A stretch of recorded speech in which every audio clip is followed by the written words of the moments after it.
China is growing, China is prospering, China's place in the world is becoming more important. The Belt and Road Initiative, we saw it as one way China could contribute to the development of the region and therefore integrate itself into the regional network of cooperation and interdependence, and therefore be welcomed across the region in a win-win way.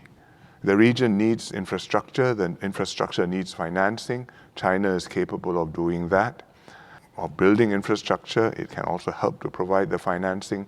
It can also develop the trade and economic links with the countries in the region.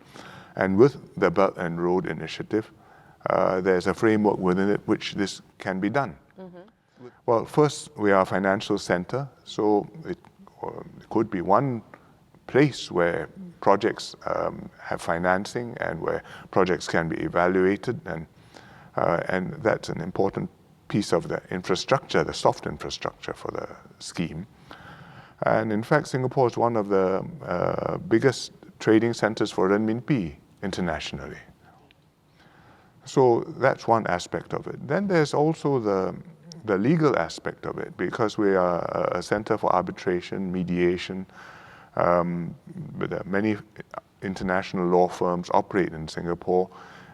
Countries on the Belt and Road schemes, if they are looking for places to arbitrate their issues or to find legal expertise, we can be one of the sources for these, to meet these projects' needs.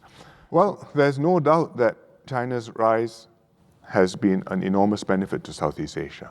Nearly every country in Southeast Asia has China as its biggest trading partner. Singapore does too. And that's a tremendous economic opportunity. Singapore has, I think, pays disproportionate attention to this. And in the early years, I think we were perhaps moving faster than the others in developing the economic relationship. But as the other countries have established their links, so what is our role? Well, I think for your companies, there's a value in working with Singapore and through Singapore, managing their presence in Southeast Asia, as I explained just now, with the control tower functions and their headquarters activities. The financial activities through Singapore are significant. I think the ASEAN-China cooperation also depends on the overall, economic cooperation also depends on the overall relationship. Because between China and ASEAN, it's not just economic issues, but you also have discussion on political issues and security issues, and there are some problems which need to be worked upon. I mean, for example, we are discussing the code of conduct on the SouthChinaSea. That's something which is not easy to work out, but we've been working on it, and we hope to make further progress. Between ASEAN and China, the relations are good, but the more we can deal with the non-economic issues well, I think the more the economic relations can prosper. And it works the other way around too. If we can have good economic ties, I think there's more incentive for us to resolve the other problems.